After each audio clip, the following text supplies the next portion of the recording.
আমন্ত্রণ জানাচ্ছি প্রিয় দর্শক মানচিত্রের নিয়মিত আয়োজন কথোপকথনে। আজকে আমাদের সঙ্গে অতিথি হিসেবে যুক্ত রয়েছেন বাংলাদেশ কমিউনিস্ট পার্টি সিপিবি সাবেক সাধারণ সম্পাদক রহিম হোসেন প্রিন্স। রহিম হোসেন প্রিন্স, আপনাকে স্বাগত জানাচ্ছি আমাদের অনুষ্ঠানে।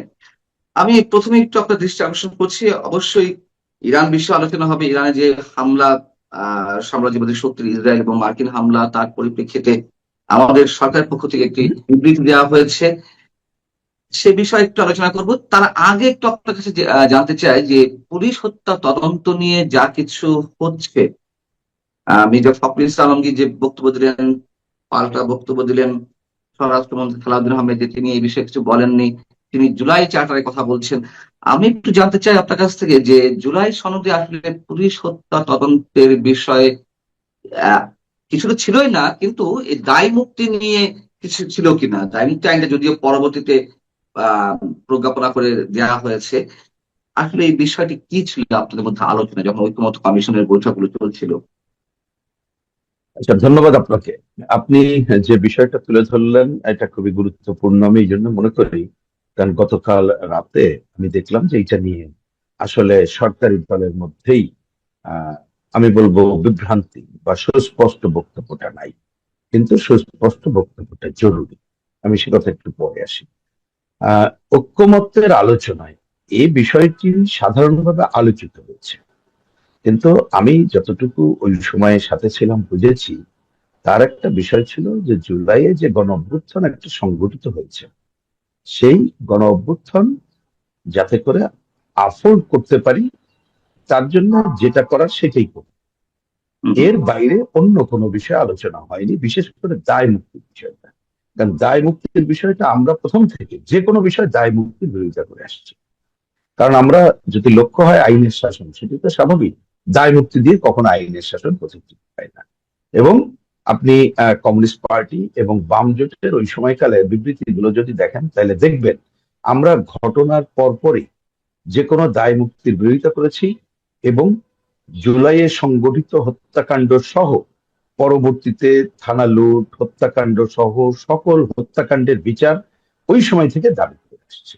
কারণ এর বাইরে এখন যে কথাটা হচ্ছে, যতটুকু আমি দেখলাম তাতে করে আমার একটা প্রাথমিক প্রতিক্রিয়া হচ্ছে, আমি সুস্পষ্ট কোনো বক্তব্য তারা কি বলতে চান এটা আসলে বুঝতে পারিনি।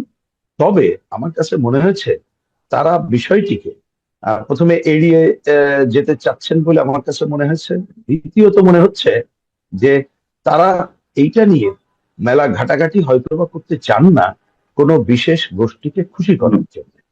কিন্তু আমি এটা পরিষ্কার করে বলে দিই, আমাদের বুঝতে হচ্ছে, যদি প্রতিটি হত্যাকাণ্ডের বিচারের জন্য যা যা করার সেই কাজটি যদি এই সরকার না করেন, এ দায় কিন্তু এই সরকারের উপরে পড়বে এবং আইনের শাসন বাধাগ্রস্ত হবে।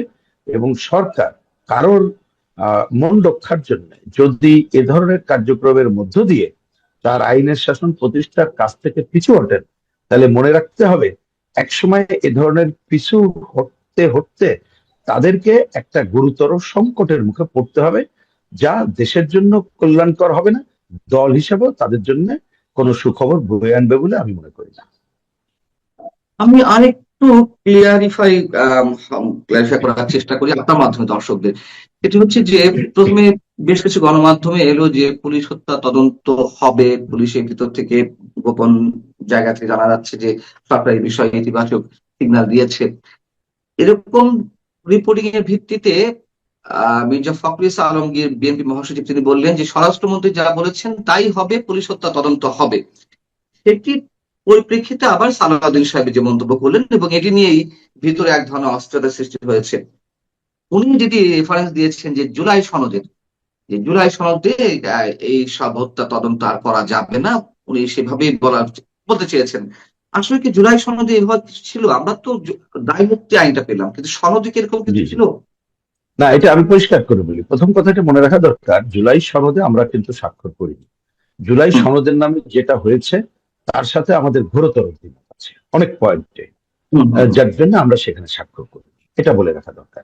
এরপরে আসি জুলাই সনদের আলোচনা যতটুকু হয়েছে, তাতে করে এই ধরনের ঘটনার বিচার করা যাবে না এ ধরনের কোনো আলোচনা কখনো হয়নি।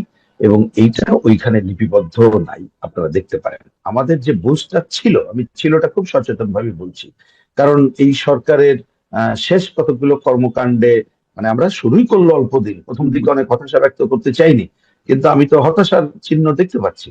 যাই হোক, সেইটার জন্য মনে হয়েছে আমাদের আইডিয়াটা ছিল যে ঠিক আছে, যেটা তারা করলো, একটা পার্লামেন্ট নির্বাচিত হলে তারা প্রতিটি ঘটনায় সুনির্দিষ্ট যাচাই বাছাই করবেন, তারপরেই তারা আইনের শাসন প্রতিষ্ঠার জন্য যা যা করতে হয়, এগুলো তো পুরনো ফর্মুলা জানা, ওনারাও যা বক্তৃতা করছেন তার মধ্যে দিলেই হয়।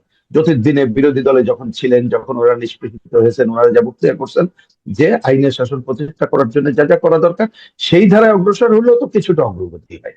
কিন্তু সেটা বাদ দিয়ে এই দেখবেন, আপনি ঠিকই বলেছেন, আমি দেখলাম যে আমরাও তো মিডিয়াতে দেখলাম যে স্বরাষ্ট্রমন্ত্রী প্রথমে বললেন যে কেন বিচার হবে না, সব হত্যাকাণ্ডেরই তদন্ত এবং বিচার হবে, খুবই স্বাভাবিক, এটাই তো সাধারণ কথা, সেটাই তো হওয়া উচিত ছিল।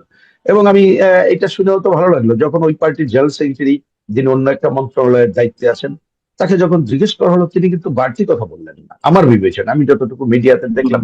উনি বললেন স্বরাষ্ট্রমন্ত্রী যেটা বলেছে ওই ধারায় চলবে। তাই এটাকে আমি একটা সাব্যস্ত কথা হিসেবে নিলাম। কিন্তু গতকাল আমি একটু খুবই আকস্মিক ভাবে দেখলাম, ওনাকে যখন জিজ্ঞেস করা হলো উনি কি বলেছে, নিজেকেই জিজ্ঞেস করলেন। তা ঠিক আমি ঠিক বুঝতে পারলাম না, আমি স্বরাষ্ট্রমন্ত্রীর কথা বলছি। তারপরে তিনি ওটা আবার স্পষ্ট করলেন যে না, এরকম না। তা আমি তো ওনার এই কথাটাকেই তো গ্রহণযোগ্য দেখছি না। এবং আমি আরেকটাও দেখলাম যে এই দলের সাধারণ সম্পাদক তিনি অন্য একটা ঘটনায় বলছেন যে আমরা অতীত নিয়ে বেশি, সেটা অবশ্য সম্ভবত ওই উপদেষ্টাদের দুর্নীতি এবং অন্য বিষয় নিয়ে বলছি, ওইটা ঘেটে সময় নষ্ট করতে চাই না। তা আমার মনে হয় এটা তো যথাযথ হয় না। আমরা বলতে পারি কাজের অগ্রাধিকার কোনটা দিচ্ছি, এইটা নিয়ে না হয় আমাদের নানা মত থাকতে পারে। কেউ মনে করতে পারে যে আজকেই এই কাজটা আগে করি, ওটা পরে করি, সেটা নিয়ে আমরা তর্ক বিতর্ক বা যুক্তি তর্কের মধ্যে আসতে পারি। কিন্তু ক্লোজ চ্যাপ্টার করা যাবে না, এইটা করলে খুবই ভুল কাজ হবে। সুতরাং আমি মনে করি যে তারা হয়তোবা আমি শব্দটা ব্যবহার করলাম, আমি এই প্রসঙ্গটা একটু না বলে পারছি না, যদিও বড় জায়গার আলোচনা, সেটা এই অল্প পরিসরে করাও ঠিক হয় না, একটু ভুল বোঝাবুঝি হতে পারে। তবুও কথাটা একটু তুলি, ভবিষ্যতে যদি কখনো সময় হয়, দীর্ঘ সময় ধরে আলোচনা করলে এগুলো বোঝা যাবে, শুধু আমাকে না, অন্যদেরকে আপনারা ডাকতে পারেন ঐক্যমত্যের আলোচনায়। আমরা অনেক সময় দেখেছি বিএনপির যারা ছিলেন, তারা প্রথমে যে পজিশন গুলো আপন করেছেন, পরে সেইখানে থাকে, মনে হচ্ছে যে নানা কারণে পিছাচ্ছে, এবং পিছানোর তো কথা ল্যাঙ্গুয়েজ দেখলে বোঝা যায়। অনেক সময় মনে হয়েছে এটা নীতিগতভাবে পিছাচ্ছেন, অনেক সময় মনে হয়েছে আচ্ছা বিরক্তিকর অবস্থা থেকে পিছাচ্ছেন, অনেক সময় মনে হচ্ছে আচ্ছা করুক না, দেখবো পরে। এটা আমার মনে হয়, মেবি আমার এই মনে হওয়াটা ভুল হতে পারে। কিন্তু আবারও পুলিশ হত্যা বিষয়ে আরেকটি প্রশ্ন করে আপনার কাছে, যে বিএনপি দলের মধ্যেই কি এক ধরনের বিভ্রান্তি বা মতবিরোধ এটি নিয়ে, যে পুলিশ হত্যার বিচার করতে গেলে এক পক্ষ, আপনি যেটা বলছেন যে এক পক্ষে খুশি করার জন্য এটি করা হচ্ছে, আবার না করলে আরেক পক্ষ হয়তো আইনের শাসন প্রতিষ্ঠা হচ্ছে না এমন দাবি তুলবে, মানে তাদের ঘরের মধ্যেই এখন কোন ধরনের বিরোধ সৃষ্টি হলো কিনা এই বিষয়টি নিয়ে? না, আমি বিরোধের থেকে এইভাবে বলার পক্ষে, যে ব্যাপারে দলগতভাবে ঐক্যমত্য আছে বলে আমার কাছে কিন্তু এরকম মনে হচ্ছে না। কারণ একটা তো ধরেন একটা সরকার, যেহেতু তারা এক ধরনের তো দলীয় সরকার তারা প্রতিষ্ঠা করেছে, সেটা ঠিকই হুম। আছে, তারা যেভাবে বিজয় লাভ করেছে। এ ধরনের দলীয় সরকারে সাধারণত যেটা হয়, ওই দলের রাজনৈতিক সিদ্ধান্ত কি এক একটা বিষয়, এবং সেটাকে অগ্রসর করাই উচিত হয়ে যায় বলে আমি মনে করি। কিন্তু আমি জানি না যে আসলে এই বিষয় নিয়ে তারা সুনির্দিষ্ট কোনো আলোচনা করতে পেরেছেন কিনা তাদের দলে। কিন্তু এই যে যতটুকু আমরা এখানে আলোচনা করছি, এবং দুজন সিনিয়র তাদের দলের রাজনীতি এবং খুবই গুরুত্বপূর্ণ নেতৃবৃন্দ সম্পর্কে তাদের কথা পারস্পরিক, তাতে আমার কাছে মনে হয় তারা এই বিষয়ে এখনো মানে কি বলবো, হেজিটেট করছেন, কোনটা করবেন কি করবেন না এই ব্যাপারে সিদ্ধান্তহীনতায় আছে বলে আমার কাছে এখন মনে হয়। আমরা একটু ভিন্ন প্রসঙ্গে যাই। যেটি শুরুতেই বলছিলাম যে মার্কিন যে হামলা, মার্কিন এবং ইসরায়েলের যে যৌথ হামলা, ইরানের উপর, ইরানের প্রেসিডেন্ট নিহত হলেন, 40 জনের বেশি কর্মকর্তা, গোয়েন্দা সংস্থার প্রধান এবং মন্ত্রী পর্যায়ে অনেকে নিহত হলেন।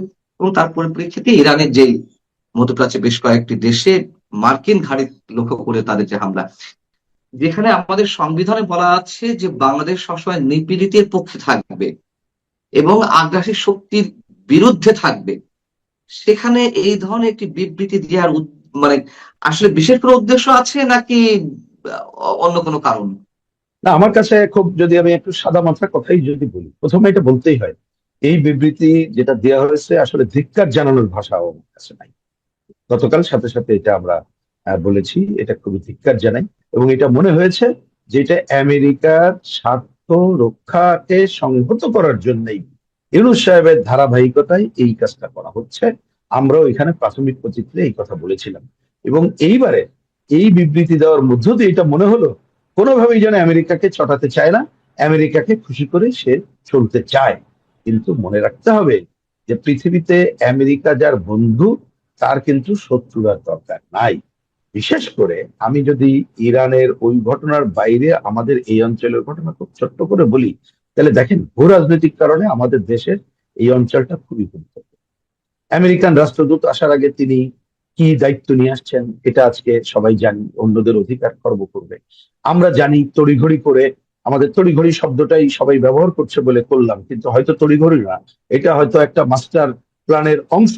যেভাবে আমাদের শুল্ক চুক্তির নামে অন্য যে চুক্তি তারা করলো, প্রধানত মনে হয়েছিল তারা তো শুল্ক কমানোর কাজটা করছে, আলটিমেটলি দেখা গেল আমাদেরকে বাণিজ্য চুক্তির নামে অসম বাণিজ্য চুক্তি করা হলো। আমাদেরকে এমনকি বেশি দামে গম কেনা, আমার কৃষি ব্যবস্থার সংকট তৈরি করা, আমাদের জ্বালানি বেশি দামে কিনতে বাধ্য করা, সেরকম অজস্র ঘটনাবলী থাকলো।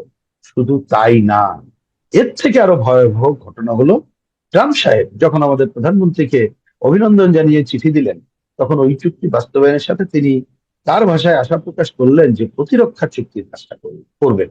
এবং প্রতিরক্ষা চুক্তির নামে আমরা যে দুই ধরনের চুক্তির কাজটা খবরের মধ্যে দেখছি, এটা যদি হয় তাহলে বাংলাদেশকে একেবারেই, মানে কি বলবো, যে বাংলাদেশকে এই যে সামরিক ঘাঁটি প্রত্যক্ষভাবে না করলেও পরোক্ষভাবে আমাদের এইখানে যে সামরিক স্থাপনা তারা পর্যবেক্ষণ করতে আসতে পারবেন, অনেক কিছু গোপন থাকবে, কোথায় আমাদের সামরিক অবস্থান কি এটা কোথাও জানানো যাবে না, এই ধরনের একটা চুক্তিতে তারা আবদ্ধ করতে চায়।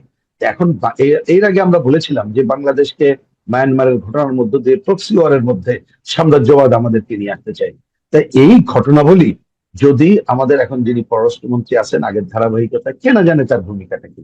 সুতরাং এইটা যদি তার ইচ্ছায় হয়ে থাকে এবং সরকার যদি তার কথাকেই গুরুত্ব দিয়ে এ ধরনের বিবৃতিটা ড্রাফট করে দিয়ে থাকে, তাহলে আমি মনে করি ভবিষ্যতে আরো অনেক খারাপ কিছুর জন্য অপেক্ষা করছে। সুতরাং বাংলাদেশের জনগণকে এখনই এ ব্যাপারে হুঁশিয়ার থাকতে হবে এবং রুখে দাঁড়ানোর কাজ করতে হবে। গতকাল আমি একটা সফট ল্যাঙ্গুয়েজ বলেছি, এটাও আমি একটু আপনাকে বলি, কারণ আজকে আমি এখনো সব খবর পাইনি, যে ওটা সরকারের বিবৃতি। আমি জানি না বিএনপি নামক দলটি কি বিবৃতি দিয়েছে। কিন্তু আমরা চাই, এই কথা আমার দিক থেকে আমি প্রত্যাশা থেকে বলছি না, কিন্তু আকাঙ্ক্ষা থেকে বলছি, যে যেহেতু বিএনপি একটা রাজনৈতিক দল, তারাও গণতন্ত্রের সংগ্রাম করেছে এবং এই সময়কালে আগের ভূমিকার থেকে তারা মুক্তিযুদ্ধের কথাটা বলছে। তা আমি এই কথাটা বললাম, আপনি মনে করিয়ে দিলেন বলে। এখনো পর্যন্ত যে সংবিধানে আমাদের আন্তর্জাতিক সম্পর্কের কথা আছে, এমনকি ঐক্যমত্যের আলোচনায় যে কথাগুলো বলেছি, তাতে কিন্তু সাম্রাজ্যবাদ, উপনিবেশবাদ, আধিপত্যবাদ এর বিরোধিতা করেই বিশ্ব শান্তির পক্ষে আমাদের অবস্থানের কথা বলেছি। সুতরাং সেই বিবেচনায় থাকলেও এই বিবৃতি গ্রহণযোগ্য না। সরকার এটাকে যদি পরিবর্তন করবে এবং আমরা দলগতভাবে বিএনপির অবস্থানটা দেখতে চাই, এটা তারা কি করবে না করবে সেইটা আমার থেকে সবচেয়ে বড় কথা হচ্ছে আমরা বামপন্থীরা এটা ঘটনার সাথে সাথে রাজপথে নেমে এটার প্রতিবাদ করছি। অনেক অনেক ধন্যবাদ রহিন হোসেন প্রিন্স আমাদেরকে সময় দেওয়ার জন্য। আপনি ভালো থাকবেন। দর্শক, আপনারা যারা শুনছিলেন ভালো থাকবেন আপনারাও।